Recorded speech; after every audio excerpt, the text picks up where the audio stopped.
গত ভিডিওতে আপনাদেরকে দেখিয়েছিলাম টমেটো দিয়ে তোপুর স্যুপ, কিন্তু আজকে দেখাবো টমেটোর অন্য আরেকটি নতুন রেসিপি। একটা নতুন স্টাইলে ডিম আর টমেটো দিয়ে কিভাবে আপনারা রান্না করতে পারেন। তো এই জন্য খুব বেশি ইনগ্রিডিয়েন্টস লাগবে না। প্রথমেই দেখিয়ে নিয়েছি যে পেঁয়াজ, রসুন কুচি, ধনিয়া পাতা, ডিম আর টমেটো কুচি। প্রথমে হচ্ছে ডিমটাকে আমরা একটু সামান্য পরিমাণে লবণ দিয়ে ভেজে নিব। ডিমের সাথে কিন্তু আমরা পেঁয়াজ কুচি বা কাঁচামরিচ কোনো কিছুই অ্যাড করিনি, শুধুমাত্র লবণ দিয়ে ভালো করে ভেজে নিতে হবে।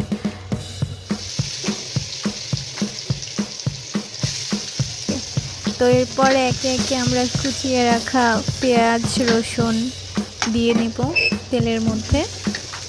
এরপর ভালো করে নাড়াচাড়া করে এর পরপরই আমরা দিয়ে দেব টমেটোগুলো। সুন্দর করে কেটে ধুয়ে রাখা হয়েছিল। টমেটো দেওয়া হয়ে গেলে এরপর আমরা দিব হচ্ছে সামান্য পরিমাণে সয়া সস দেওয়া হয়ে গেলে অ্যাড করব সামান্য পরিমাণে টেস্টিং সল্ট। এরপর হালকা করে চিনি অ্যাড করতে হবে, খুবই সামান্য পরিমাণে। এরপর ভালো করে মিক্সড করতে হবে। মিক্সড করা হয়ে গেলে আমরা এর পরপরই অ্যাড করব ভেজে রাখা ডিমগুলো।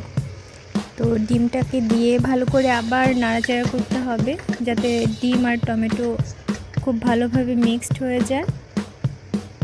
এরপর সবশেষে কুচি করে রাখা ধনিয়া পাতাগুলোকে দিয়ে দিতে হবে। এরপর আস্তে আস্তে টমেটোগুলো থেকে পানি ছাড়া শুরু করবে। পানি ছাড়ার পর 1 থেকে 2 মিনিট রান্না করে নিলেই হয়ে যাবে। আমার মতো যারা টমেটো খেতে চান না তারা চাইলে এভাবে একদিন ট্রাই করতে পারেন। Thank you.